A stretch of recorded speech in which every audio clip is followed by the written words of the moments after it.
Allez. C'est parti. Allez, bonjour à tous, on est sur une Passat TSI, on va faire les freins à l'arrière. Donc on a enlevé la roue. Voilà, ce sont des freins à disque. Alors, première chose à savoir, c'est que pour faire des freins, d'abord on enlève le frein à main. Ça c'est la toute première chose, d'accord, pour desserrer au niveau des garnitures arrière le freinage. Ensuite, à ce niveau-là, vous avez des petits capuchons de colisseau qu'il va falloir enlever. En voilà un. Et celui de dessous. En voilà deux. Vous prenez une clé Allen pour desserrer les coulisseaux. Une petite rallonge si c'est nécessaire. Voilà, c'est desserré ici. Donc on va aller jusqu'au bout maintenant. Alors si vous n'avez pas les appareils, évidemment c'est un peu plus long à la main, hein, mais on y arrive, il n'y a pas de souci. La difficulté, elle n'est pas vraiment à ce niveau-là, en fait. Hein. Voilà.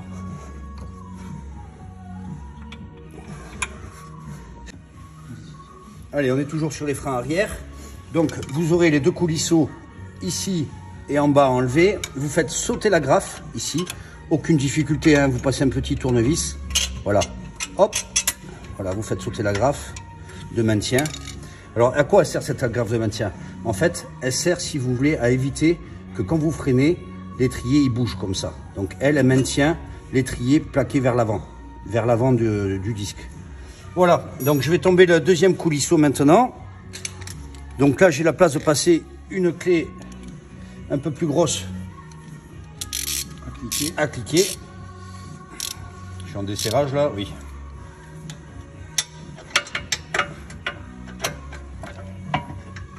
C'est toujours quand tu fais une démonstration que ça marche. Tu n'arrives pas à mettre la clé dans le...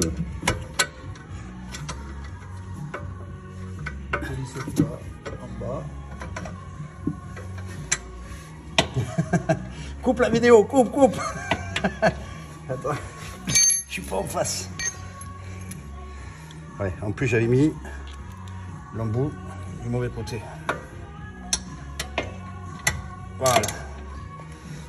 Voilà, ça se défait, regardez, hop, tout simplement. Donc, on défait les deux coulisseaux en haut et en bas. Au préalable, vous avez bien enlevé le frein à main. Sur ce modèle, il n'y a pas de témoin d'usure? Alors, sur ce modèle, il n'y a pas de témoin d'usure. C'est ce qu'on appelle au bruit, quoi. C'est-à-dire que, après, rien ne vaut un bon contrôle visuel, hein. Si vous y connaissez un petit peu, vous passez une petite lumière à travers un trou de jante et vous regardez où vous en êtes de l'usure de la plaquette, quoi. Je vais vous montrer entre l'usure de celle-là et la plaquette neuve. Ouais, sachant que nous, on anticipe énormément les plaquettes. Il y a des gens qui vont un peu plus loin, mais bon, voilà, il y a des choses. Alors, je vous montre un coulisseau, je vous le sors. C'est bien de les regresser un petit peu quand vous les remettez. Hein, voilà, le coulisseau qui vient donc à cet emplacement-là. Regardez, hop, le coulisseau, il vient là. Et lui, il permet, si vous voulez, c'est ce qu'on appelle un étrier flottant. Il permet de laisser l'étrier flotter sur ces coulisseaux. Voilà, donc les deux coulisseaux sont enlevés, ils sont juste reculés. Il n'y a pas besoin de faire beaucoup plus. Vous passez un tournevis derrière l'étrier. Vous faites un petit abattage. Et voilà. Donc voilà votre étrier. Les plaquettes sortent toutes seules. Voilà. Et sur ce modèle-là, vous avez, il faudra faire attention, un système de petits agrafes à ressort qui permet de maintenir l'étrier en place. Voilà les plaquettes. Allez, donc comme je vous ai expliqué, nous sommes sur des freins arrière de Passat TSI. Donc vous avez l'étrier arrière avec une formule à disque et vous avez un rattrapage automatique à l'intérieur du cylindre ici. Donc hors de question de faire comme à l'avant, c'est-à-dire de rabattre le piston en faisant pression dessus, puisqu'en fait ce système de piston là fonctionne par rattrapage automatique. Au fur et à mesure que la plaquette s'abîme ou s'use, d'accord, le cylindre se met à tourner pour rattraper automatiquement l'usure de la plaquette. Voilà. Donc pour rentrer ce piston, eh bien en fait il va falloir faire une pression dessus et tourner dans le sens des aiguilles d'une montre pour le revisser, tout simplement. Donc pour ce faire, c'est là où ça devient un peu compliqué, c'est-à-dire que Il y a un appareil qui existe et qui est fort pratique. Je vous le présente. Bon, nous, on est équipé en Facom. Voilà, c'est ce qu'on appelle un repousse-piston. Alors, si vraiment vous êtes un amateur, vous pouvez tenter de repousser le piston si vous voulez. Il y en a qui mettent un système d'étau, d'accord, pour maintenir ça en pression. Et après, avec une clé, une pince multiprise, vous tournez le piston jusqu'à ce que vous arriviez à le faire rentrer complètement. On y arrive, mais c'est galère, hein, je ne vais pas vous mentir. Là, l'outil fait le taf. Donc voilà. Donc on a pris au préalable la bonne buse. Je crois que c'est pas la bonne. C'est les points. Voilà, c'est la bonne buse. On vient ici insérer ici notre repousse-piston. Avec une main, c'est pas évident. Voilà. Il faut mettre l'air. Donc nous, le nôtre, il est pneumatique. Alors, il est pneumatique, voilà. Et pour la petite info, vous pouvez avoir cet outil-là meilleur marché. Alors, en Oroto, etc. Mais vous pouvez l'avoir manuellement. Pneumatique, c'est un peu peut-être cher pour faire une plaquette tous les... Oui, mais l'outil manuel marche très très bien aussi. Hein. Manuel, voilà, Voilà. C'est toujours pareil. Hein. Si vous avez le temps et que voilà. Donc en fait, j'appuie sur l'air. Pour le faire sortir. Pour le bouger ici. Voilà. Ça vient de mettre le piston en pression. Moi, je suis pas dans l'axe. Voilà. Et ensuite, avec une main, le piston, lui, est repoussé par le pneumatique. Voilà. Là, il va plaquer, il va tomber sur les gorges. Je ne suis pas tout à fait dans la gorge. Attends, 2 secondes, on va bien. Vas-y. Le repousse-piston est en place. Repousse-piston pneumatique. Maintenant, il suffit de tenir l'étrier et de tourner dans le sens des aiguilles d'une montre. Vous voyez, il rentre. Et vous voyez que le piston rentre à l'intérieur de son cylindre. Alors je répète, on ne force jamais à l'arrière sur des pistons en les faisant rentrer par pression. Hein. C'est-à-dire, il y a un rattrapage automatique qui se fait à l'arrière. Et donc ce rattrapage automatique, il faut le gagner en tournant. Voilà, on pousse et on tourne en même temps. Voilà, je suis au bout, je suis bloqué. Je libère. Libère là, appuie. Je libère, voilà. Et maintenant, vous voyez bien que le piston est rentré à fond dans son cylindre. On va remettre en place les plaquettes neuves.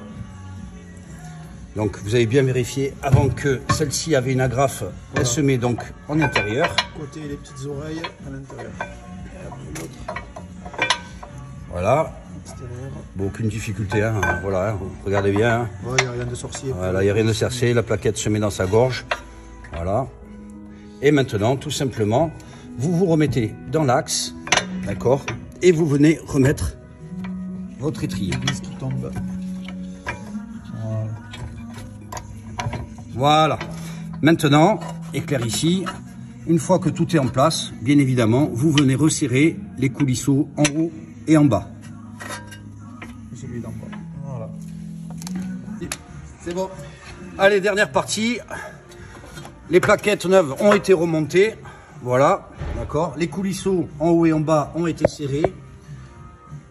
Voilà. La plaquette avec le système de ressort a été bien montée. D'accord.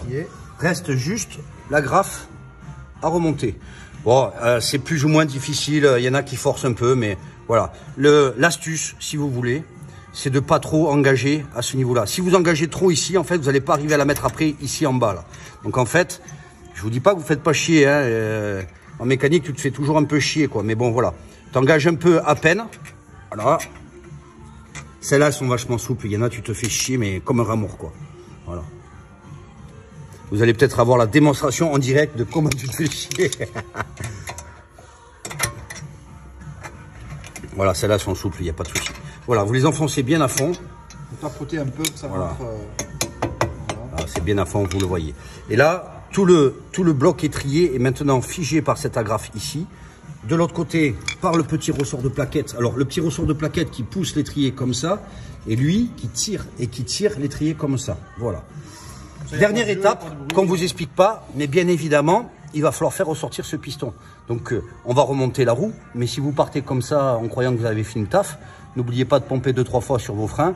Ouais, N'oubliez pas d'actionner 2-3 fois votre frein à main. D'accord, et si vous voulez, de manière à ce que le piston, lui, ressorte, que le rattrapage automatique revienne plaquer contre la plaquette. Et la pédale, elle Parce que si vous partez comme ça directement en reculant, vous n'avez pas de frein. D'accord? Donc ça, c'était juste la petite partie. Faites attention à cette partie-là, quoi. Ne croyez pas que c'est fini. Importante, parce que y en a plein qui ne pompent pas sur les freins, ils sortent directement, la pédale, elle va au plancher, et pas de frein, voilà. Voilà, donc là, on remonte la roue, on pompe quelques fois sur les freins. Vous allez sentir la pédale se durcir, d'accord, au fur et à mesure que vous durcissez, que la pédale durcit, c'est que vous avez regagné du frein. Vous continuez en mettant 1 ou 2 fois le frein à main, en freinant 2-3 fois. Au bout d'une dizaine de fois, c'est bon, les plaquettes sont bien plaquées sur le disque. Allez. Un maximum de j'aime sur la chaîne YouTube et vous aurez ça sur la chaîne TikTok également. Allez, merci, à la prochaine.